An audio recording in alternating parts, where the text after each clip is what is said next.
Okay, so you hear monetization and you think boring, right? Definitely not the most exciting word. Yeah, but actually this stuff is kind of fascinating once you start digging in. Oh, absolutely. Like how do companies make money from their products, right? Yeah, it impacts all of us as consumers. Totally. Mm. So we're doing a deep dive on this today using this guide to modern monetization strategies. I think what's really interesting is how much this has all changed. Yeah, it's not just like buy it and you're done anymore. Right, there are so many different models now. Exactly. So let's start with, I guess, what you'd call the classic, the OG. The original. Yeah. Premium pricing, you pay up front, you get the product. Simple, right? Well, in theory, but is it really that simple these days? It's tough when you have so many free alternatives out there. Yeah, good point. Like if there's a free photo editing app that does a decent job, are you going to pay for a premium one? Even if it has more features. Right, you really have to offer something special to justify that upfront cost. It's like choosing between a basic coffee maker and a fancy espresso machine. Yeah, exactly. The espresso machine makes amazing lattes, but if all I need is a basic cup of coffee? Maybe the cheaper option is good enough. Right, so with premium pricing, you really have to prove that your product is worth the investment. Absolutely. You need to offer something unique, high quality, or valuable enough to justify that cost. It's like that try before you buy concept. Exactly. You wouldn't buy a car without test driving it first. Yeah. So companies need to offer free trials or demos to let you experience the value firsthand. Absolutely. And that actually leads us nicely into our next model, freemium. Ah, yes, freemium. The land of free, but with a catch. Yeah, it's everywhere these days. Like, here's this awesome app. It's totally free. Oh, but if you want the really cool features, you got to pay up. The key with freemium is finding the right balance. Between free and paid. Exactly. The free version has to be compelling enough to hook you. Get you in the door. Yeah. But the premium features need to be enticing enough to make you want to upgrade. It's like a video game where you can play the first few levels for free, but then they hit you with a paywall. Yeah, and some people might be happy with those free levels. But others will be itching to see what's behind that wall. And willing to pay to find out.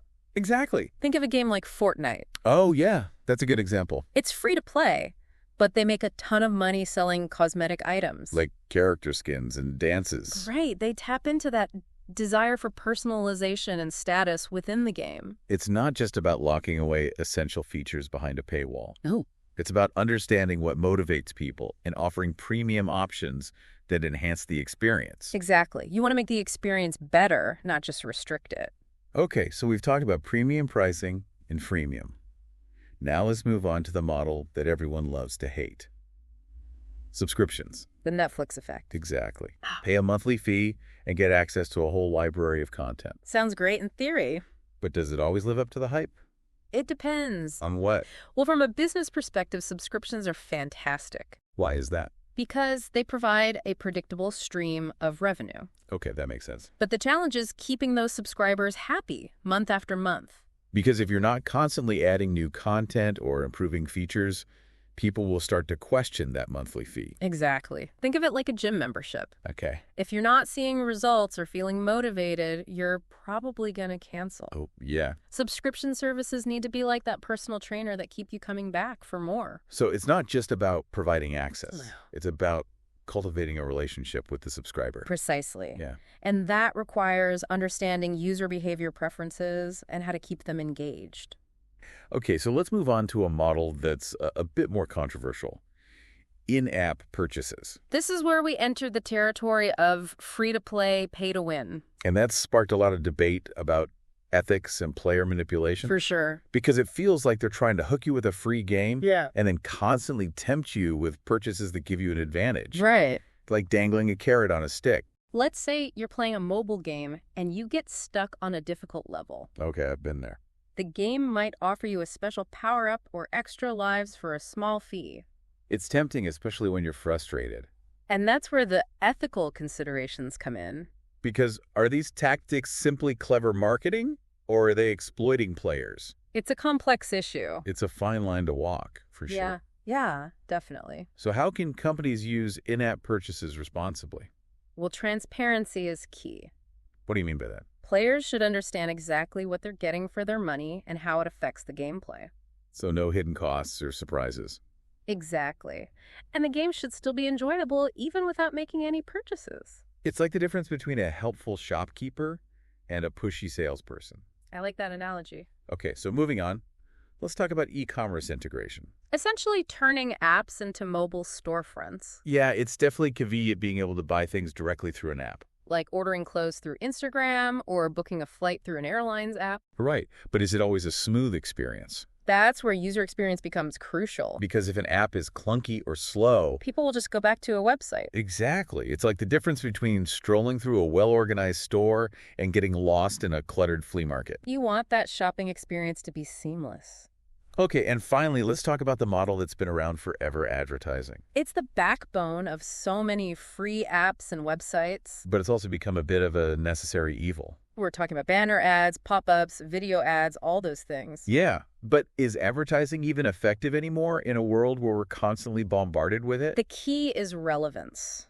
So how do you make ads relevant? Well, think about it. Seeing an ad for something you're actually interested in is far less annoying than random irrelevant stuff. Yeah, it's true. It's like the difference between getting a personalized recommendation from a friend and being spammed with flyers. Good analogy. So yeah, ad relevance is key. Okay, so we've covered a lot of ground here. From premium pricing to freemium subscriptions, in-app purchases, e-commerce, and advertising.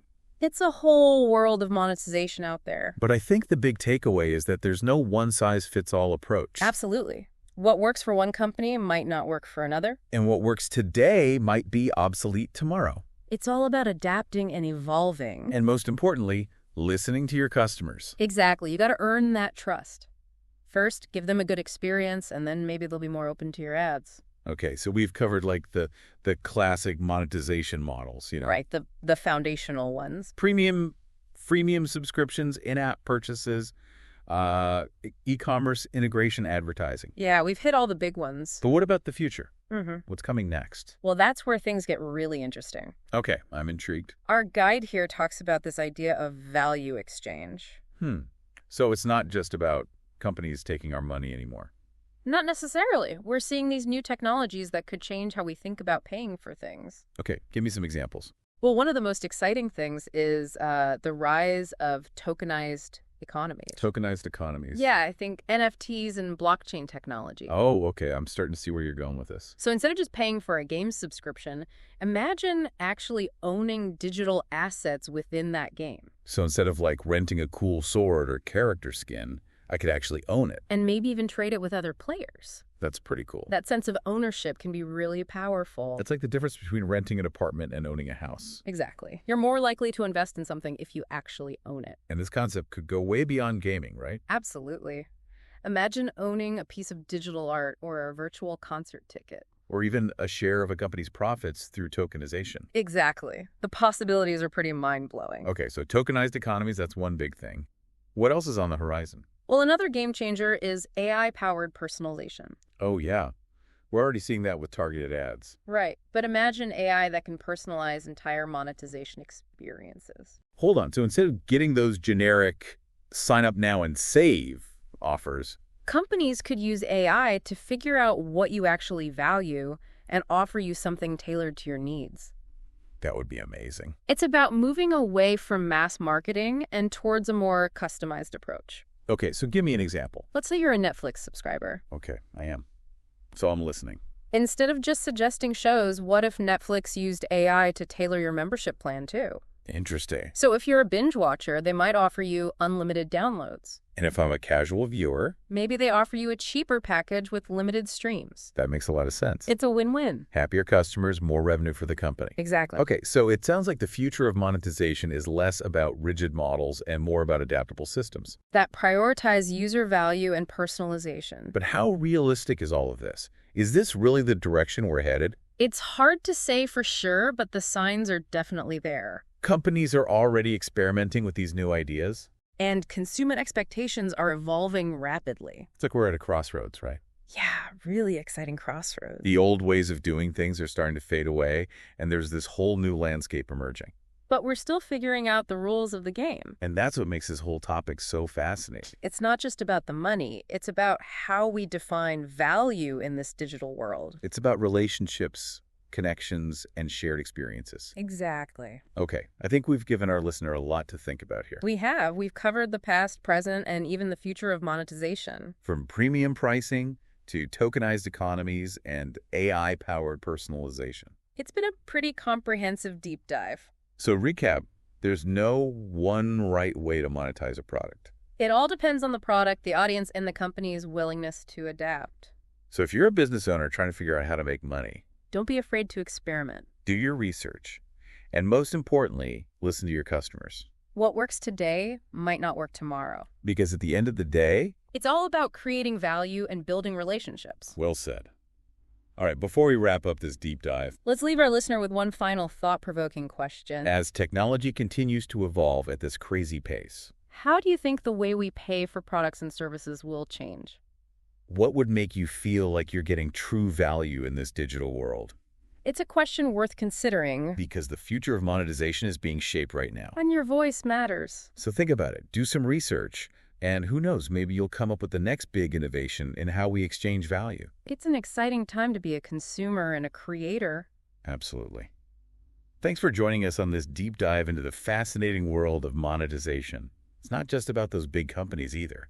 You know, the big tech giants. Yeah, that's a good point. These trends are going to impact everyone. From small businesses to individual creators. Exactly. Like, think about how artists are using platforms like Patreon. To connect with their fans and make money. Yeah, or how online educators are creating courses and memberships to monetize their expertise. Oh, and crowdfunding.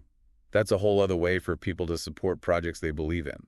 It's really cool to see how the lines are blurring between creators, consumers, and investors. Yeah, it's like the Wild West out there in a good way. So much innovation happening. Yeah. It's exciting to see how it all unfolds. Okay, well, I think we've given our listener a lot to think about today. We have. We've gone from premium pricing to tokenized economies and AI, It's been a pretty wild ride. but hopefully it's been engaging and informative. I think so. Yeah. We've tried to break down these complex concepts in a way that's easy to understand. And hopefully even a little bit entertaining. Yeah, we like to have fun with this stuff. It's always a pleasure to chat with you about this. Likewise. All right, so to our listener out there, we encourage you to keep exploring and keep learning. The world of monetization is constantly changing. So who knows? Maybe you'll be the one to come up with the next big thing. The next big innovation. That would be awesome. Till next time, happy monetizing.